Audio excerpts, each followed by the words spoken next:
Sir, this lobby is for hotel guests, not for people looking for a handout. Richard Calloway had built the Wellington Grand from a single rundown motel his parents could barely keep the lights on in. And tonight, 40 years later, he was walking back through its golden lobby doors not as the man whose name sat in brass letters above the entrance, but as a stranger nobody bothered to look at twice. He wore an old gray coat that had seen better winters, the kind of coat that made people glance away rather than meet his eyes, and he carried nothing but a small leather bag and a folded photograph tucked close against his chest, the only thing in the world he had refused to leave behind tonight of all nights. He had not told a single person at corporate that he was coming. As far as anyone in this building knew, the owner of the Wellington Grand was 1,000 miles away. He stepped up to the front desk and gave his name quietly, the way any ordinary guest would. The woman behind the counter, a sharp-eyed manager named Denise, looked him over for less than 2 seconds before she made up her mind about who he was. Her voice did not rise, but it carried, clean and cold, across the marble lobby floor. "Sir, this lobby is for hotel guests, not for people looking for a handout." Nobody in that lobby knew what those words actually meant. This was his hotel. His name was the one carved into the cornerstone outside. And the woman he had personally promoted 3 years earlier had just told him, to his face, in front of strangers, to leave. For a moment, Richard said nothing at all. He simply stood there, absorbing it, the way a man absorbs a blow he has decided in advance not to return. A couple near the lounge chairs laughed under their breath, assuming they understood the situation, assuming they were watching a stranger get put in his place. None of them understood that the man standing quietly in the worn coat had once been a teenage boy mopping the floors of his parents' 2-star motel, while a wealthy guest mocked him for moving too slowly, and that he had promised himself that night that he would never run a place where someone could be looked at and dismissed before they ever opened their mouth. He had broken that promise tonight without even trying. He just didn't know it yet. Now picture this. A few hours from now, in a private conference room on the top floor of this same hotel, every department head will be seated around a long table, and Richard will be standing at the head of it, his face giving away nothing. Nobody in that room will know yet why they have been called in so late. Nobody will know that the man asking the questions tonight already has the answers. We are getting ahead of ourselves, because that meeting is still hours away. And to understand how a hotel owner ends up standing in his own conference room about to dismantle the people closest to him, you first have to understand what happened the moment Denise told him to leave. By the time this story is over, somebody in this hotel is going to lose everything they spent years building. That part you can already guess. What you cannot guess is who. Because the person responsible for what happens to Richard Calloway tonight is not who anyone, including Richard, expects it to be. Before we dive deeper, let us know in the comments where you're watching from. We'd love to hear from you. And don't forget to hit that subscribe button so you never miss any of our upcoming videos. There are 3 things you need to understand before this story can make sense to you, and each one is going to matter more than you think. The first is why a man worth more than this entire hotel chose to walk through his own front doors looking like he had nowhere else to go. The second is what happened to Denise, a woman who was once known across this company for her warmth, to turn her into someone capable of speaking to anybody, let alone her own employer, the way she just did. And the third question is the one that will not fully make sense until the very end, because the person who set tonight's events into motion was never Denise at all. It was someone much closer to Richard than that, someone who shared his last name, and who had been waiting a long time for a moment exactly like this one. To understand Richard Calloway, you have to go back almost 50 years to a 2-story motel off a forgotten highway, where a boy who would one day own 11 hotels across the country spent his childhood scrubbing floors his parents could not afford to hire anyone else to clean.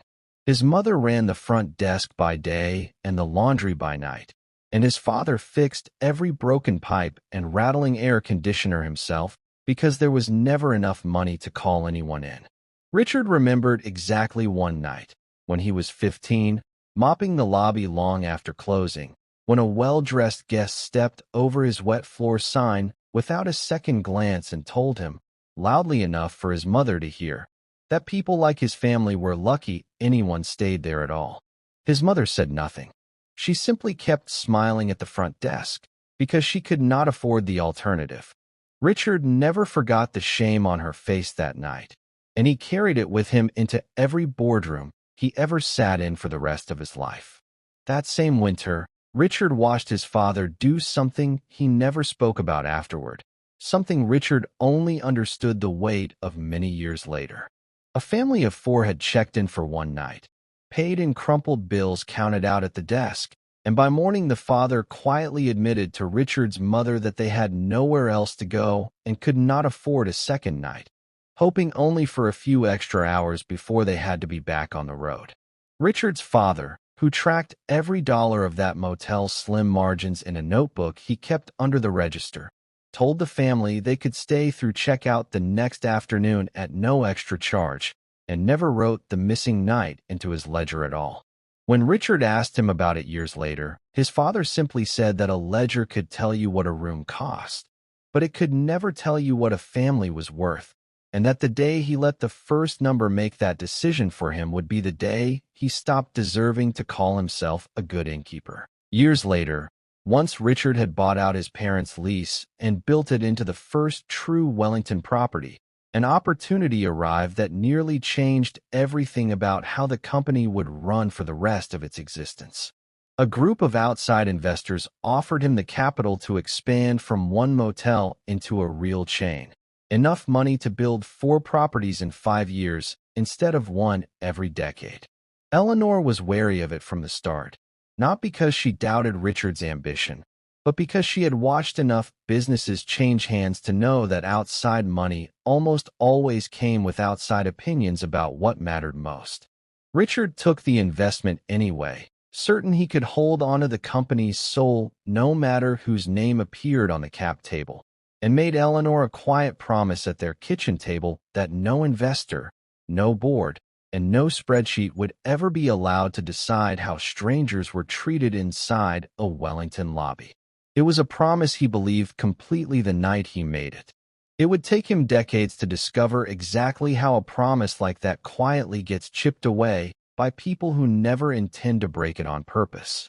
It was a few nights after the wealthy guest's insult that an elderly traveling salesman, a regular at his parents' motel, noticed Richard scrubbing that same lobby floor and sat down on the steps beside him instead of walking past.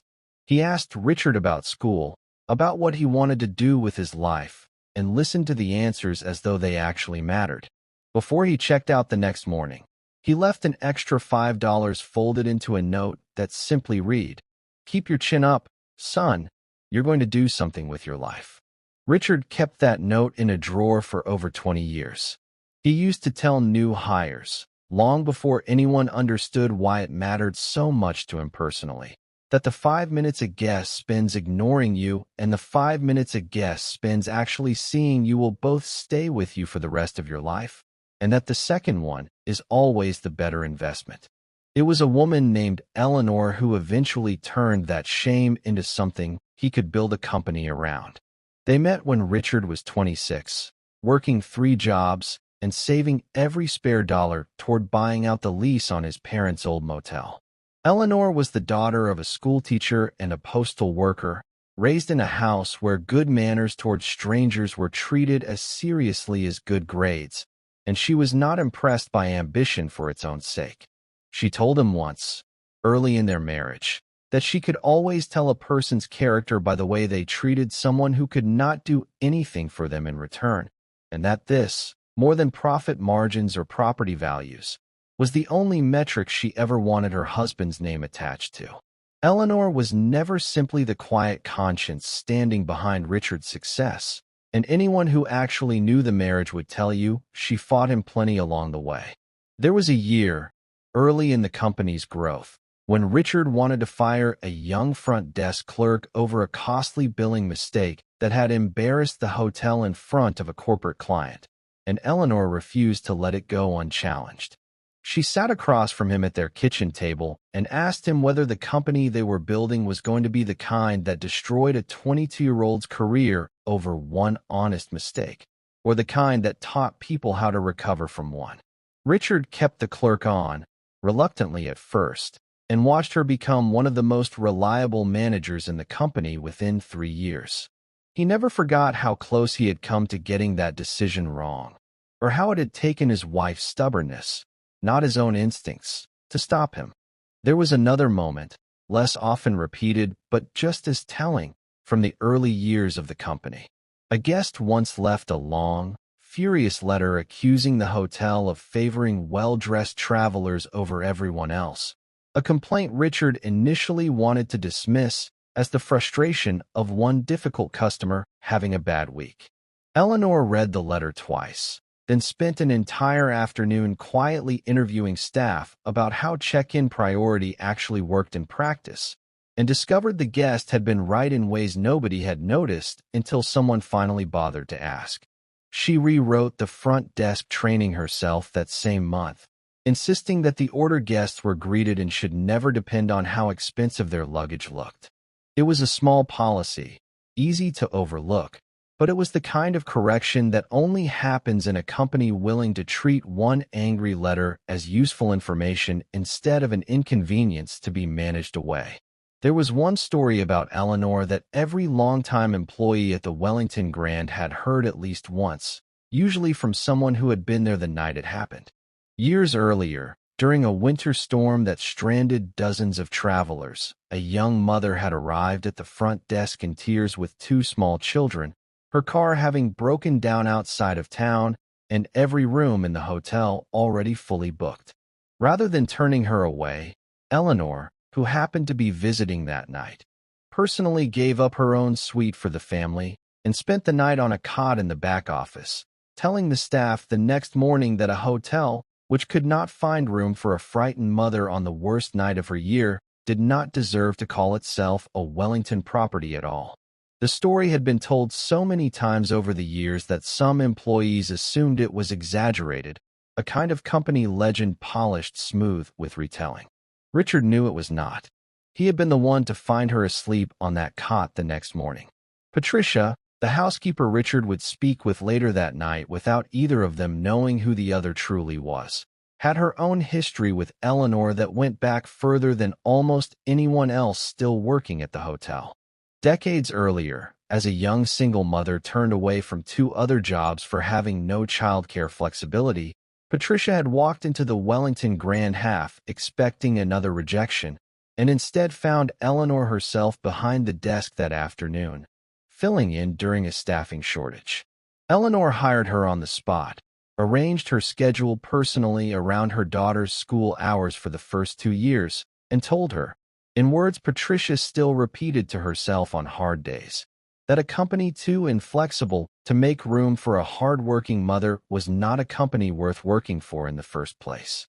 Patricia had stayed at the Wellington Grand for the rest of her career, in no small part because of that one afternoon, and she had quietly considered herself, long before anyone made it official, the keeper of Eleanor's rules whenever corporate seemed to forget them.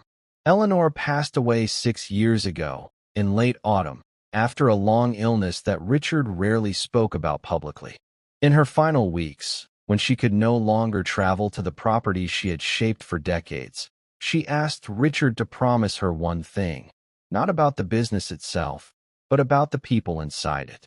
She told him that companies do not lose their values all at once, the way a building does not collapse from a single storm, but instead lose them one small erosion at a time. One tired manager cutting one corner, one overworked employee deciding kindness costs too much that day, until eventually nobody remembers what the building was supposed to stand for in the first place. She asked him to keep checking, not from a corner office, not through quarterly reports, but in person, the way nobody expects an owner to check. Tonight was the anniversary of her death, and it was no accident that Richard had chosen this particular date to walk into the flagship hotel that bore her fingerprints more than anyone else's, unannounced, unrecognized, and dressed like a man with nowhere else to be. He did this every year, quietly, at one property or another, never with cameras, fulfilling a promise nobody else even knew he had made.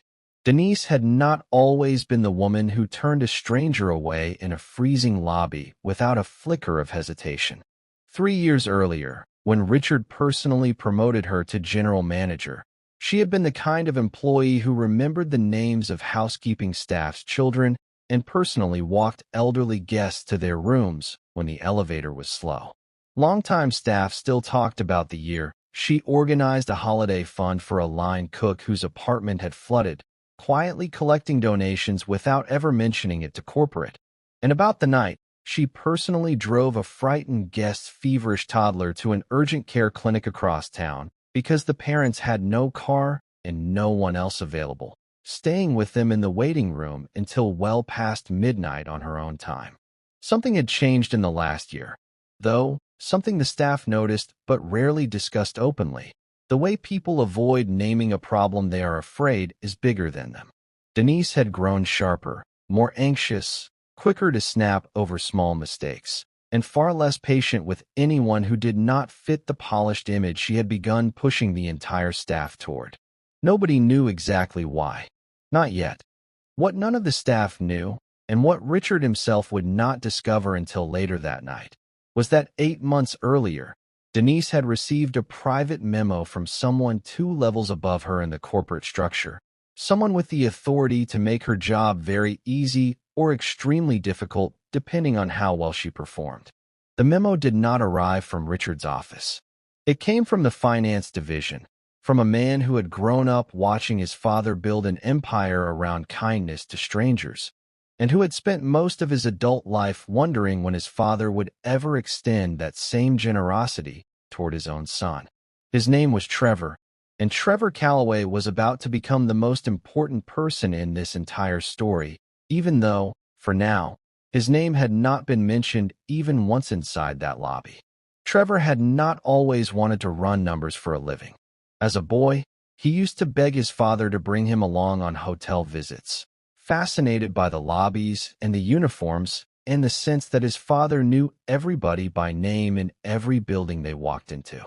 Richard remembered, though he rarely let himself dwell on it, the year Trevor turned 12 and asked, with the kind of hope only a child can manage, whether he could come to the opening of the 3rd Wellington property, the one in the city by the water that Richard had spent 2 years fighting to build.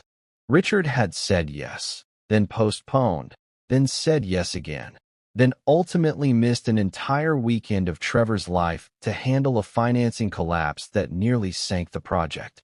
Eleanor had taken Trevor to a movie instead and told Richard afterward, gently but plainly, that a boy can only hear "I'll make it up to you" so many times before he stops believing the company will ever leave enough of his father for him to have.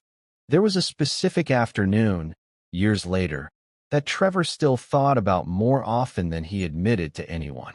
In his late 20s, freshly promoted into the finance division and eager to prove he understood the company his mother had built as well as he understood spreadsheets, Trevor had brought a proposal to the board himself, a modest plan to formally fund the small guest experience gestures Eleanor had always insisted on informally, the upgrades, the breakfast vouchers, the flexibility for families in hardship, framed carefully in the language of brand loyalty and long-term retention. The board listened politely and moved on to the next agenda item within minutes, several members glancing toward Richard as though waiting for him to weigh in. Richard, distracted that quarter by a contentious acquisition, said nothing in his son's defense, and the proposal quietly died without ever being mentioned again. Trevor never brought another idea like it to that boardroom. He learned, in the silence that followed that meeting, exactly which kind of language actually earned him a seat at the table, and it was not the language his mother had spent her life speaking. The directive Trevor eventually sent down to Denise and several other general managers was not phrased as cruelty. It rarely is. It was phrased as efficiency, as protecting margins, as tightening standards during a difficult quarter for the broader hospitality industry. The same board that had dismissed his gentler proposal years earlier, now demanding visible cost discipline from every division he oversaw, led most vocally by the board chairman, a man named Gerald Whitfield, who had joined the company through the original investment round and had never once set foot behind a front desk in his life. Walk-in guests without loyalty status were to be quietly discouraged from booking the flagship property during peak periods. Complimentary upgrades, long a Wellington tradition that Eleanor herself had insisted on for elderly guests and families, were to be eliminated entirely. Staff who spent what the memo called excessive time on guests who were unlikely to generate repeat revenue were to be evaluated accordingly during quarterly reviews. Denise read that memo at her kitchen table, alone, on a Tuesday night, and felt something inside her she did not have a name for yet, something between fear for her job and disgust with herself for even considering it. She implemented it anyway. People rarely abandon decency all at once. It usually erodes one quiet compromise at a time. The same erosion Eleanor had warned Richard about years before any of this began. Not every manager who received that directive complied with it quietly. An assistant manager named Howard, who had worked under Denise for nearly 4 years and remembered the old Wellington culture as well as anyone, pushed back hard when the new guidelines first arrived, drafting a long memo of his own explaining why he believed the changes would damage the hotel's reputation far more than they would help its margins. Within 6 weeks, Howard found himself quietly reassigned to the overnight shift, his responsibilities trimmed, his name left off projects he had once led, never officially punished, simply made smaller in 100 small ways until the message became impossible to misunderstand. Denise watched it happen and understood exactly what it meant for anyone who considered doing the same thing. By the time Richard arrived that night, Howard had stopped pushing back entirely, not because he had changed his mind, but because he had learned, the same way Trevor once had, exactly what the company actually rewarded. Now we return to the lobby, because the story of what happened to Richard that night was never just one moment. It was a series of small cruelties that built on top of each other until they became something the staff could no longer pretend was an accident. Richard checked in under a generic name, paid in cash for the first night, and was assigned, without explanation, the smallest and least desirable room in the entire hotel, a room typically reserved as a last resort during full bookings. He said nothing about it. He simply wanted to see how far this would go. The first person to treat him with any warmth that night was a young doorman named Marcus, barely 22 years old, working his second job after finishing classes at the community college nearby. Marcus had been raised mostly by his grandmother in a small apartment 2 bus transfers away from the hotel, after his mother, a hospital aide working double shifts most weeks, had needed the help during his childhood more than she ever liked to admit. His grandmother used to remind him, often enough that it became something close to instinct, that holding a door for a stranger cost him nothing and might be the only kindness that stranger received all day. Marcus helped Richard with his bag without being asked twice, made easy conversation about the weather, and held the door a half-second longer than necessary out of simple habit rather than performance. He had no idea who Richard was. He treated him this way because that was simply how he had been raised to treat anybody walking through a door he happened to be standing near. Richard noticed. He always noticed the Marcuses of the world, because they were the entire reason the company existed in the first place. Not 20 minutes later, while Richard waited near the lobby seating area for the elevator crowd to thin out, he watched something that struck him harder than anything that had happened to him directly. An elderly woman traveling alone, clearly tired from a long flight, approached the desk to ask whether her room could be moved closer to the elevator because of a hip replacement she mentioned almost apologetically. The young associate at the desk, new and visibly anxious about meeting her metrics for the week, told the woman flatly that special requests could not be accommodated without an upgrade fee, a policy that had not existed under the old guidelines. The woman simply nodded, said she understood, and shuffled slowly toward the far end of the hallway alone, no one offering to help with her bag. Richard quietly picked up her second suitcase and walked it to her room himself, telling her only that he happened to be heading that direction anyway. She thanked him twice, clearly more moved by the small gesture than the moment deserved, which told Richard everything he needed to know about how rarely anyone bothered with her anymore. Less than an hour after that, Richard watched the opposite scene unfold at the same front desk, and the contrast was its own kind of evidence. A wedding party of nearly 20 guests arrived, loud and celebratory, and Denise herself appeared from the back office to personally greet the bride, arranging a complimentary suite upgrade, a bottle of champagne sent up within minutes, and a staff member assigned specifically to escort the entire party to the elevator bank. None of this was wrong on its own.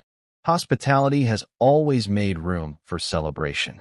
What troubled Richard was watching an ordinary family of four, traveling on a tight budget and clearly exhausted from a long drive, wait nearly 15 minutes at the same desk without anyone acknowledging them at all, while the wedding party was fussed over a few feet away. Richard overheard the youngest of the four children tug at her mother's sleeve and ask, in the plain, unguarded way only a child can manage, why the other people got cake and they didn't, a question her mother had no good answer for. Eleanor used to say that any hotel could be gracious to people who were already having the best night of their lives. The real test was always how a hotel treated the people having an ordinary one. The second incident involving Richard directly happened in the lobby itself, nearly 2 hours later, when he came back downstairs to ask about a coffee maker that was missing from his room.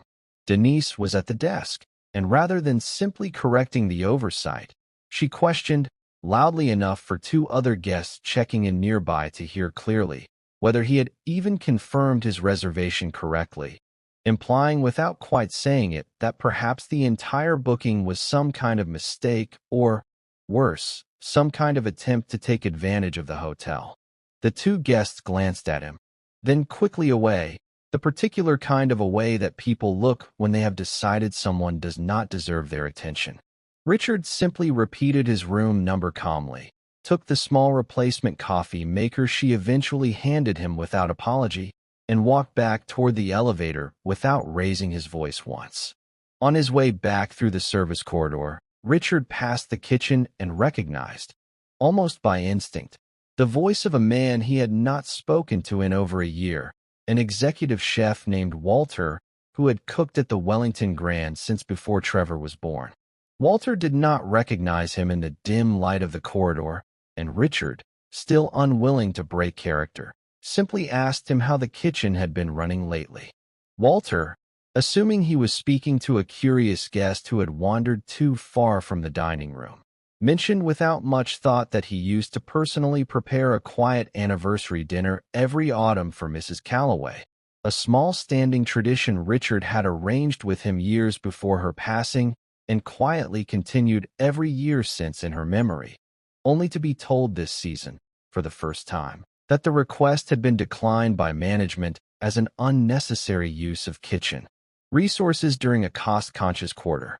Walter said it without bitterness, simply as one more strange new rule among many, never imagining the man he was talking to was the same Richard Calloway the dinner had always been intended for.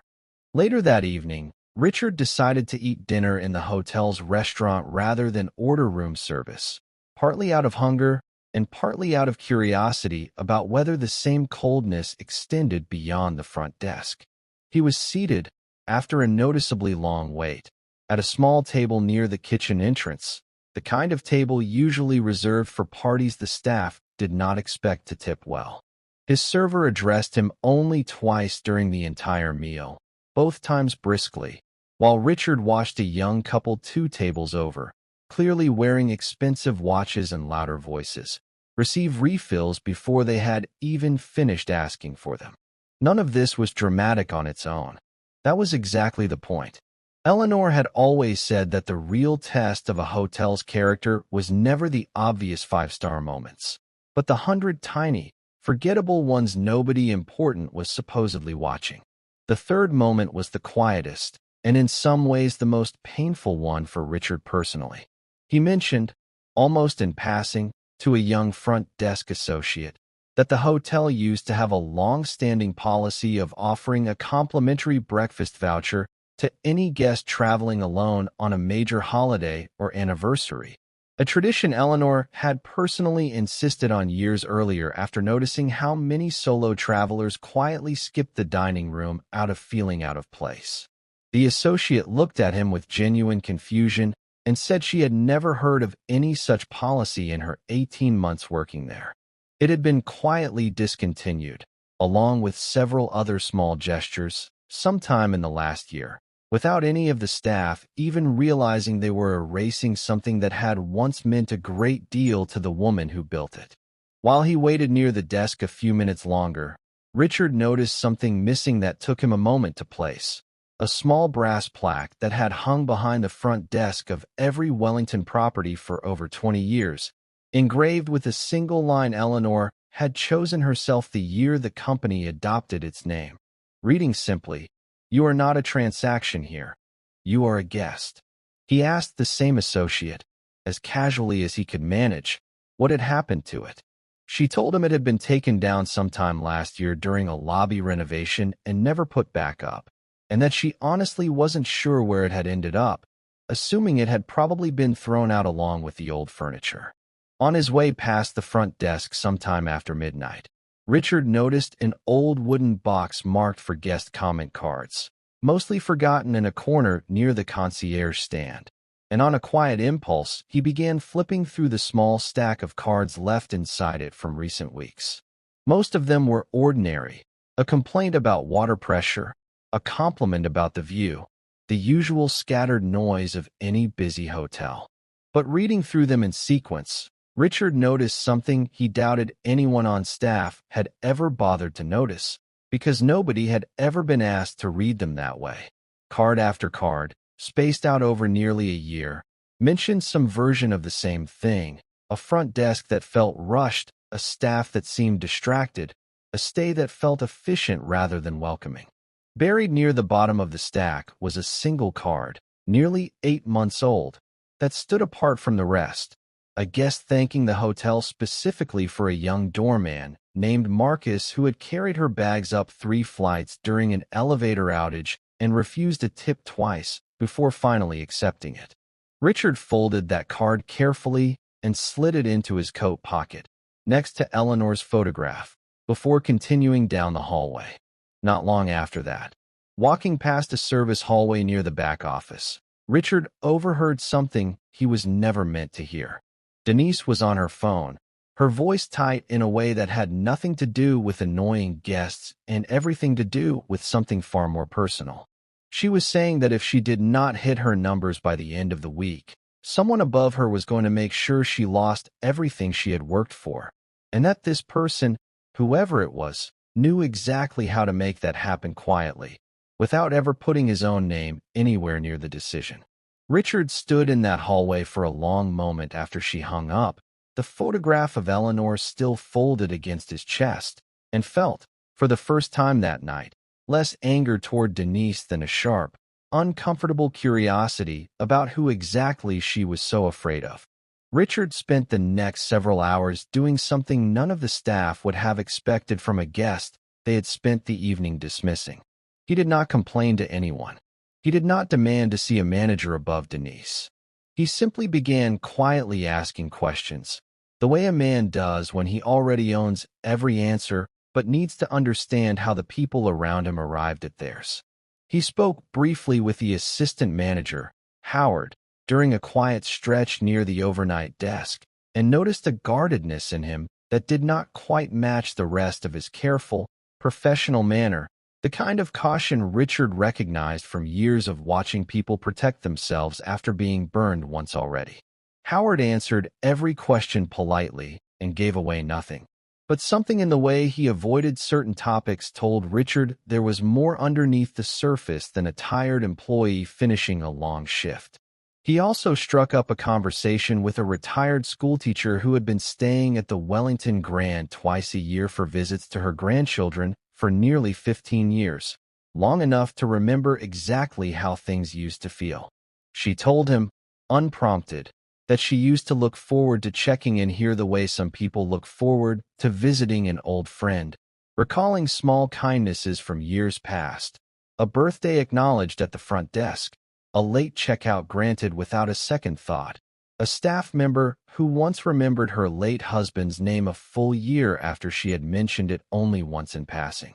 She said she still came back out of loyalty more than anything else now, though she had noticed, the way only a long-time regular could, that the staff seemed busier, colder, and somehow less present than they used to be, as though everyone was quietly counting something in their heads that had nothing to do with the people standing in front of them. It was Patricia, the housekeeper, who finally gave Richard the fuller picture, without knowing she was speaking to the one person who could actually do something about it. She told him, without knowing who she was speaking to, that the hotel used to feel like a family, and that something had shifted noticeably over the past year, something she described less as any single bad decision and more as a slow tightening, the kind where everyone stops being able to point to exactly when things changed, but everyone feels it anyway. She mentioned, almost wistfully, that Mrs. Calloway used to bring her homemade bread to the staff during the holidays every year without fail, and that nobody had done anything like that since she passed, as though the small gesture itself had simply been buried along with her. She also mentioned, more quietly, that Howard used to be the one staff members went to whenever corporate tried to cut a corner, and that nobody bothered going to him anymore, not because he had stopped caring, but because everyone had watched what happened to him the last time he tried. Patricia also told him something he did not expect, something that would matter more later than it seemed to in the moment.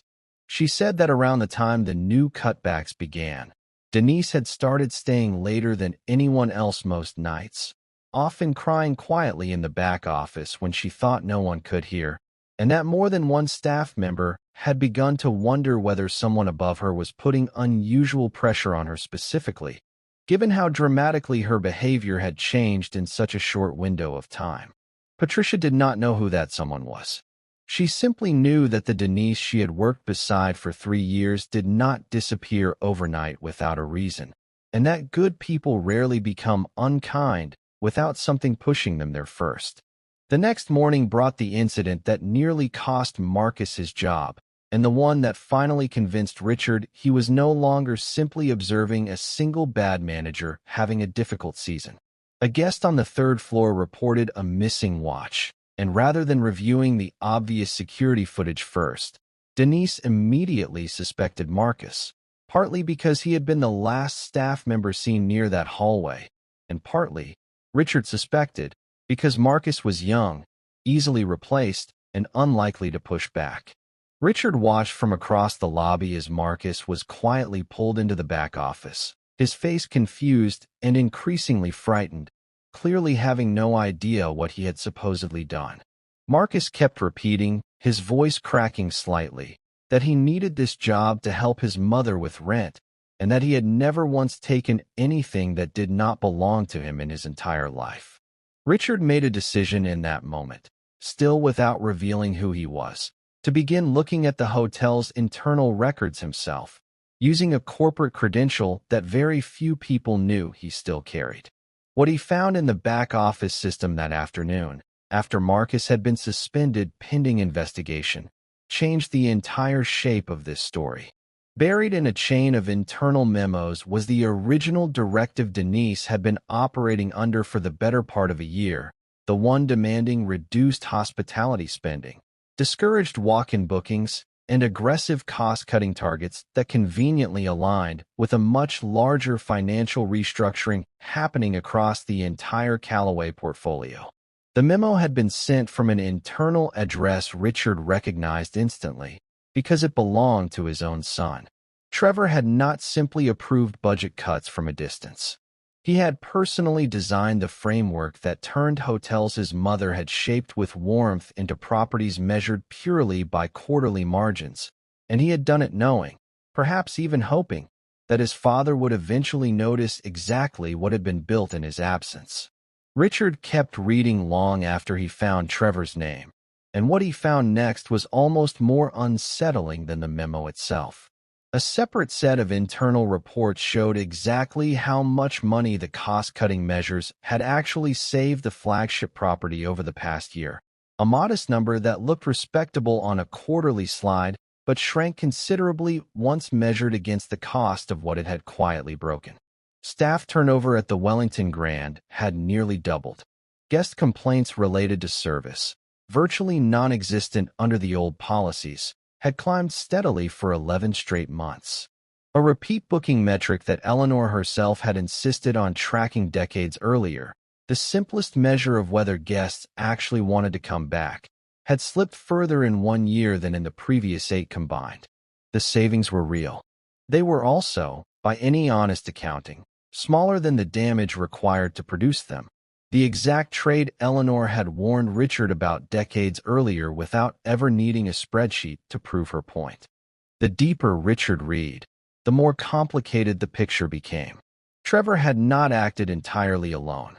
Several emails further up the chain showed pressure from Gerald Whitfield and the rest of the board, frustrated with a flat quarter and eager for visible cost discipline across the flagship properties. The same board that had quietly dismissed Trevor's gentler proposal years earlier, now demanding the opposite from him without a hint of irony. Further down the same chain, Richard found a brief, terse note referencing Howard's old memo, the one objecting to the very same cuts, along with a short instruction to reassign him quietly rather than escalate the disagreement. It did not excuse what had happened to Denise, to Marcus, to the elderly woman with the hip replacement, or to Richard himself the night before, but it complicated the simple villain Richard had half expected to find. Trevor had not set out to dismantle his mother's legacy out of cruelty. He had been handed an impossible set of numbers and chosen efficiency over the harder, slower work of protecting a culture nobody above him seemed to value anymore. Exactly the kind of erosion Eleanor had warned about years earlier, just wearing a more sympathetic face than Richard had expected. Richard sat alone in a quiet corner of the hotel bar that evening. The photograph of Eleanor finally unfolded on the table in front of him and allowed himself, for the first time since arriving, to actually feel the weight of what he had learned. He thought about Trevor as a boy, eager to be included in every decision at the company, asking to come along to a hotel opening that Richard had postponed on him not once but twice. He thought about the afternoon Trevor had brought his proposal to the board, the one Richard barely remembered until tonight, and realized with a slow, uncomfortable clarity that his own silence in that room had likely taught his son more about what mattered to this company than any conversation they ever had at home.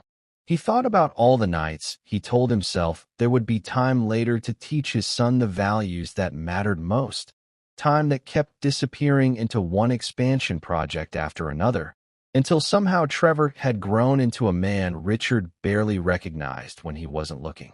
Denise found him there an hour later, not knowing who he was, simply checking on a guest who had been sitting alone for an unusually long time, an old habit she had never fully managed to kill even under the new directives.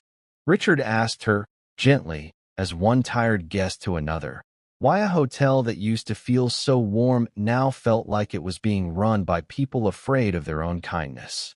Denise, exhausted and unguarded in a way she rarely allowed herself to be, admitted that she hated the person she had become over the last year, that she used to love this job precisely because of the small moments Eleanor's old policies had made possible, and that she had convinced herself the alternative to compliance was losing everything she had built her entire adult life around.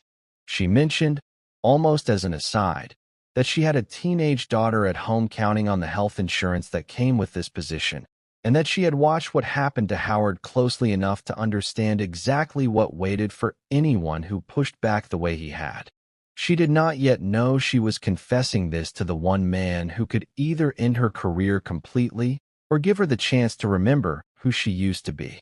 The following morning, Richard called every department head into the top-floor conference room, the same room glimpsed earlier in this story, the one where he would stand at the head of the table with a face that gave nothing away.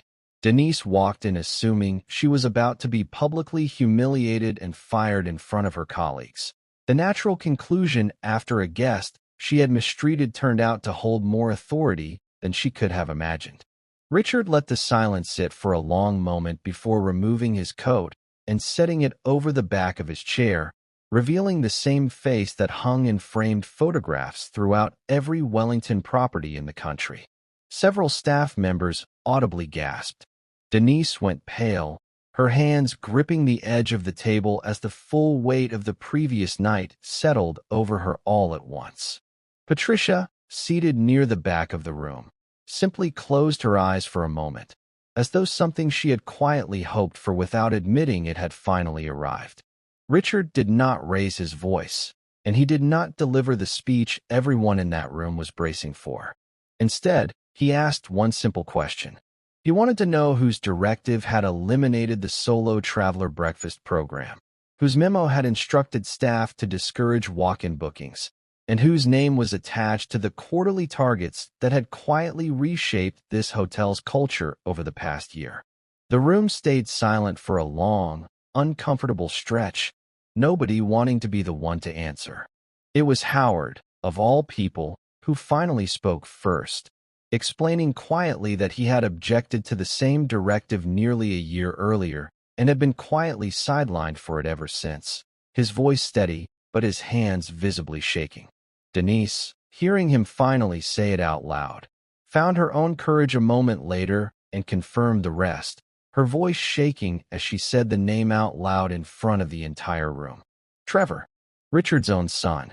The room went silent in a different way now, less shocked by Denise's earlier behavior and more unsettled by the realization that the real story had never been about a rude manager at all.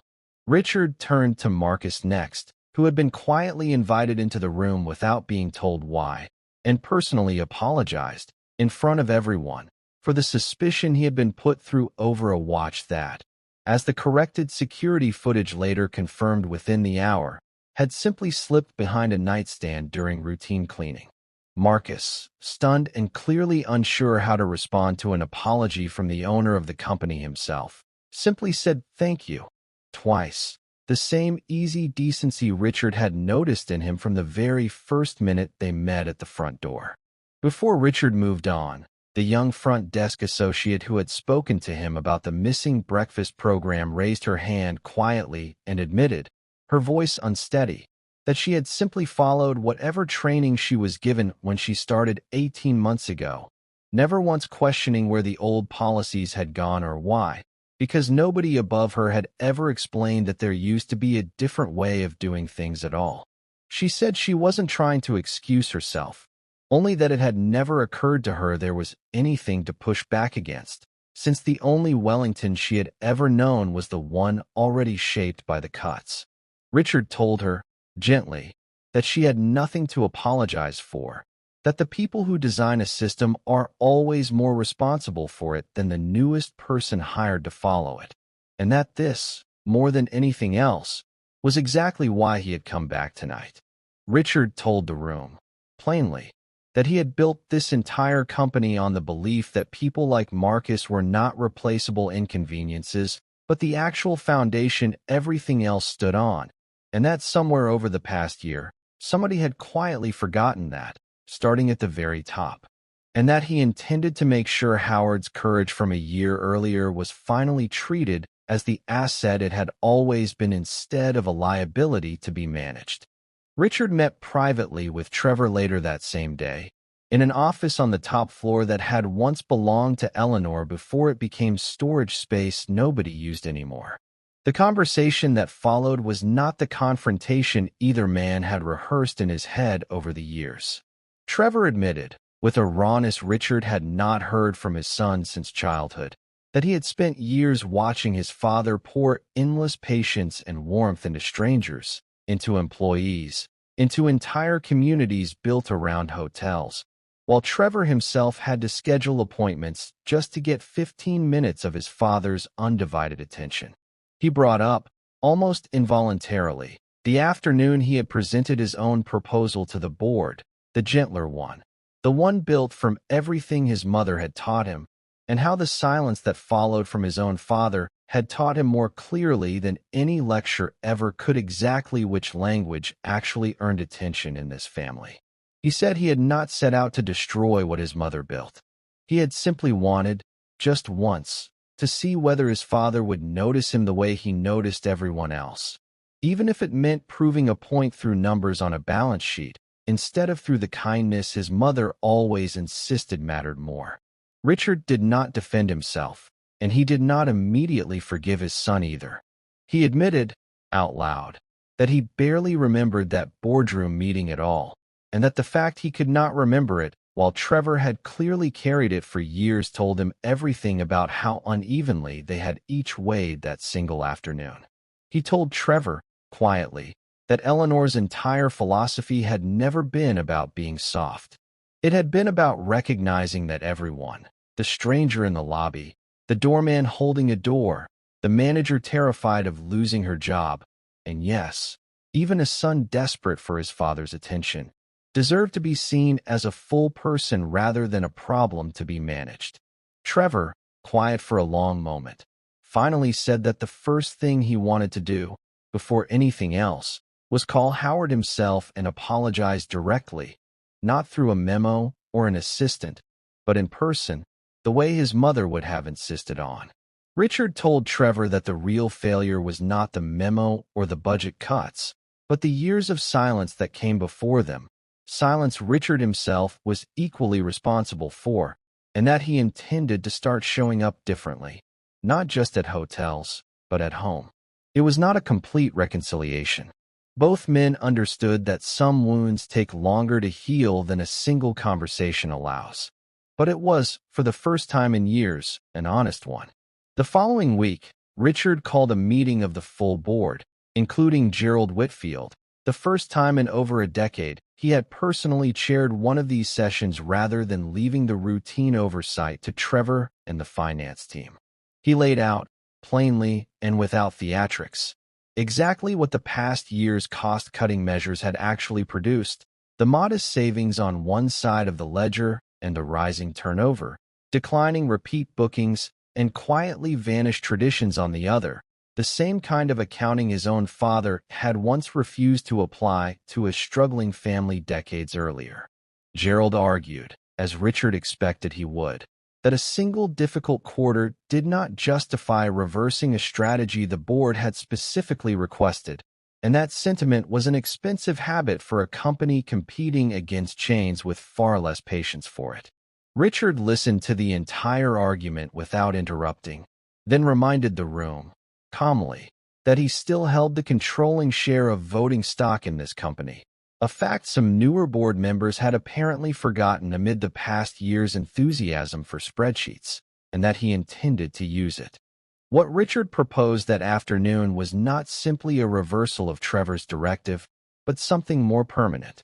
He asked the board to formally adopt what he called the Wellington Promise, a short, plainly worded charter built directly from the principles Eleanor had spent her life insisting on, guaranteeing that no cost-saving initiative at any Wellington property could eliminate guest dignity provisions, hardship accommodations, or basic hospitality traditions without his direct, personal sign-off, regardless of who proposed it or which quarter's numbers seemed to demand it. Gerald objected once more quietly this time, sensing which way the room had already turned. Two other board members, longtime allies of Eleanor's original vision, who had simply gone along with the cuts out of fatigue rather than conviction, spoke up in support almost immediately, visibly relieved to finally have a reason to say what they had been thinking privately for months. The charter passed that same afternoon, not unanimously, but decisively, and for the first time in the company's history, Eleanor's values were written into something more permanent than a verbal tradition passed down between employees who happened to remember where it came from. After the room had emptied, Gerald lingered near the door longer than he needed to, and finally admitted to Richard, in a voice quieter than the one he used in board meetings, that his own mother had spent 30 years working the front desk of a small family run in 2 states away, and that somewhere between business school and this boardroom, he had managed to forget what it actually felt like to stand on that side of a counter. He did not apologize outright. Richard did not expect him to, but it was, in its own way, the first honest thing Gerald had said in that room in years, and Richard found himself thinking that even the people hardest to reach sometimes only need one afternoon and one forgotten memory to remember which side of the desk they actually came from. In the weeks that followed, Marcus was fully cleared once the security footage confirmed exactly what anyone who knew him would have expected, and Richard personally arranged for his quiet promotion into a guest relations training program, the kind of role built specifically around the instincts Marcus already had naturally. Denise was given a choice rather than a punishment. Richard offered her the opportunity to remain as general manager, reporting now directly to him rather than through the finance division, with the explicit responsibility of restoring every policy that had quietly disappeared over the past year. She accepted through tears. She did not bother hiding, telling Richard it was the first time in over a year she had felt like she might actually get to like herself again.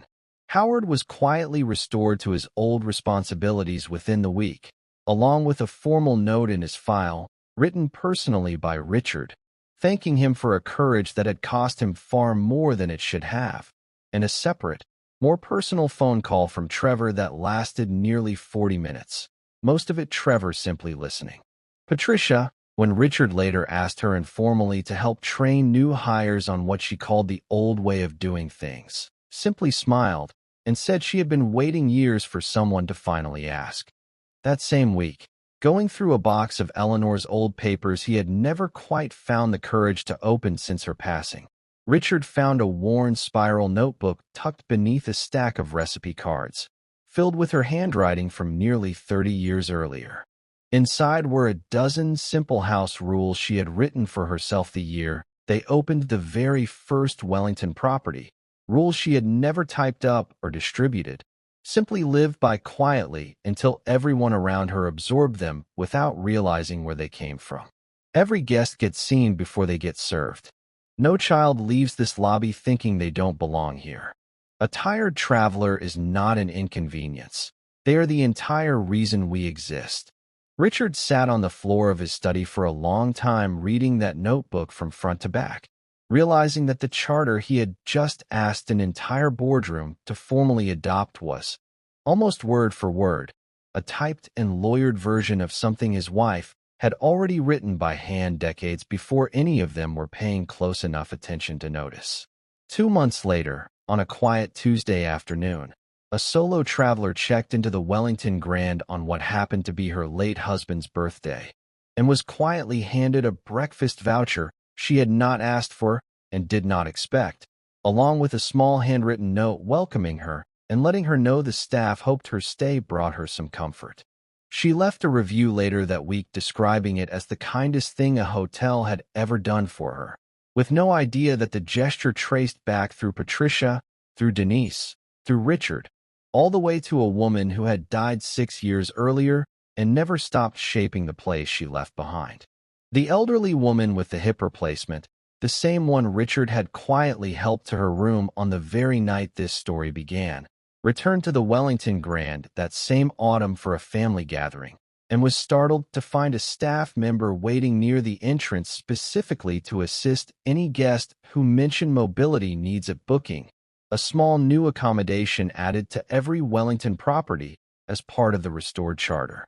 She mentioned to the young man helping her that a kind stranger had once carried her bag down this same hallway without being asked, and that she had wondered, more than once since, whether she would ever stay somewhere that thoughtful again.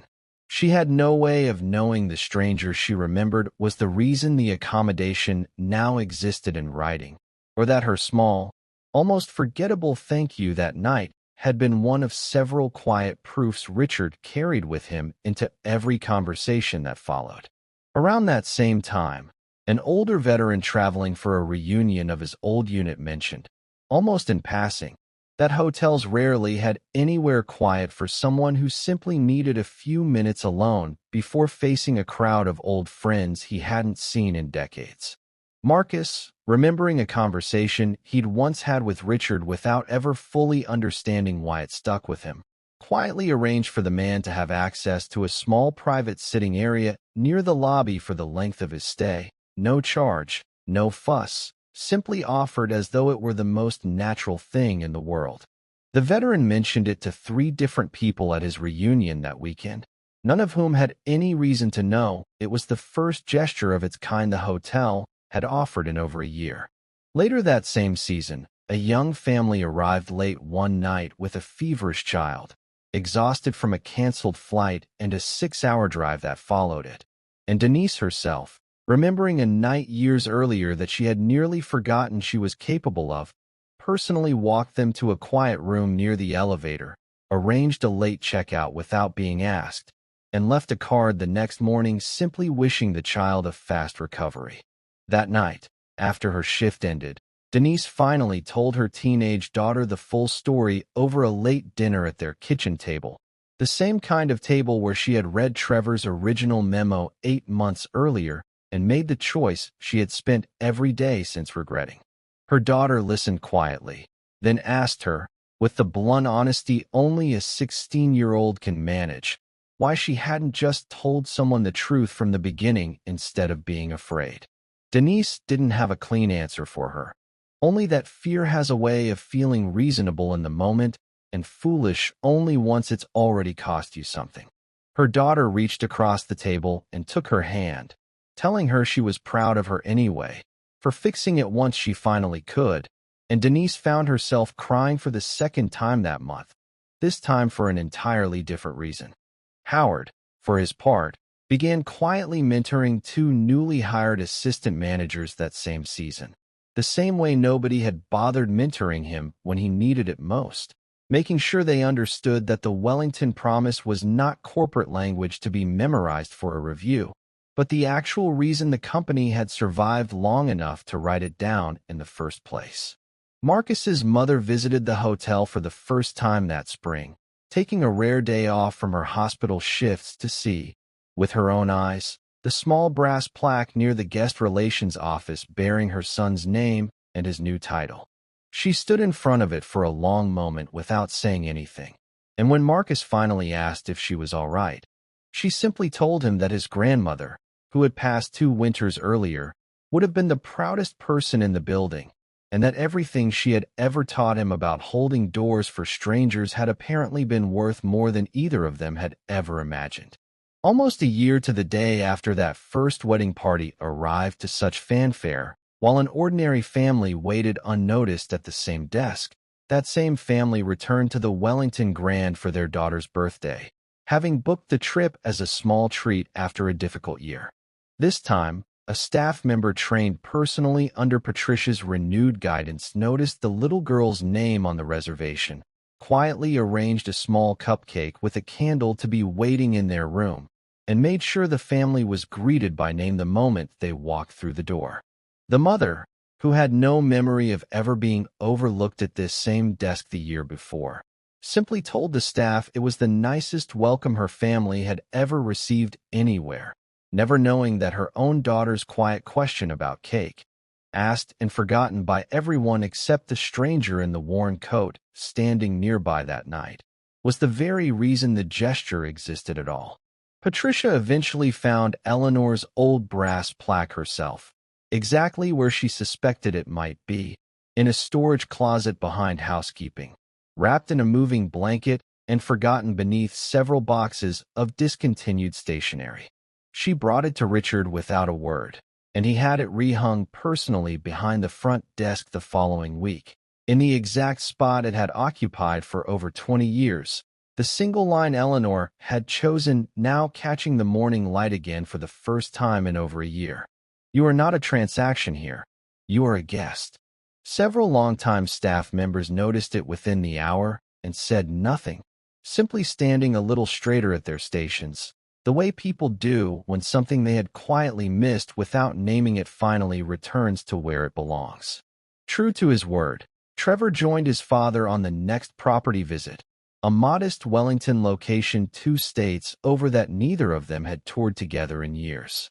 He spent the entire afternoon shadowing the front desk staff rather than reviewing spreadsheets in a back office, asking questions about what actually made guests come back instead of what made a quarterly report look favorable. Richard watched his son from across the lobby at one point, crouched down at eye level with a tired toddler whose parents were struggling with too many bags, and felt something settle in his chest that he hadn't expected to feel again so soon. The quiet, almost embarrassing relief of recognizing his own son doing something Eleanor would have done without thinking twice. None of these moments made headlines. None of them were designed to. They were simply small, ordinary proofs that something which had nearly disappeared from this company over the course of one difficult year was, slowly and unevenly, finding its way back. On the morning Richard finally left the Wellington Grand, he stopped, as he always did on this particular anniversary, at a small stone bench just outside the entrance, the one with Eleanor's name quietly engraved along its edge, placed there years earlier without any announcement or ceremony. Trevor was waiting there when he arrived, having driven in early without telling anyone why. Neither man said very much. They simply sat together for a while in the kind of silence that does not need filling. The same bench where Eleanor herself used to sit and watch strangers come and go through doors she had insisted should always open the same way for everyone, regardless of who they were or what they were wearing when they walked through them. Before Richard stood to leave, Trevor asked, quietly, almost like the boy he used to be, whether his father might bring him along to the next property visit. No postponements this time. Richard said yes, and for once, he meant to keep it. So here is the question this story leaves you with. Richard Calloway walked into his own hotel disguised as a man with nothing, and the people who failed to recognize him were not simply careless. They were each, in their own way, repeating something they had been taught to believe mattered more than the person standing in front of them. Denise believed her job, and her daughter's insurance depended on it. Howard learned the hard way what happened to people who refused to believe it. Trevor believed his father's attention depended on it. Even Gerald Whitfield, in his own way, believed a balance sheet could tell the whole story of a company his family had never actually built. The real twist in this story was never about who would lose everything. It was about how easily decent people can be talked into abandoning the very values they actually believe in, one quiet compromise at a time, without ever feeling like villains while they do it, and about how much it can cost a family and an entire company when the people who love each other most never learn to say so out loud until a stranger in a worn coat forces the question. If this story moved you even half as much as it moved us to tell it, let us know in the comments whether you saw the real twist coming or whether, like almost everyone in that lobby, you assumed the story was only about Denise. And if you have ever been judged by someone who had no idea who you really were, or had no idea what you were quietly carrying that day, we would love to hear that story too. Don't forget to subscribe and turn on notifications, because we tell stories like this every week, and trust me, you don't want to miss the next one.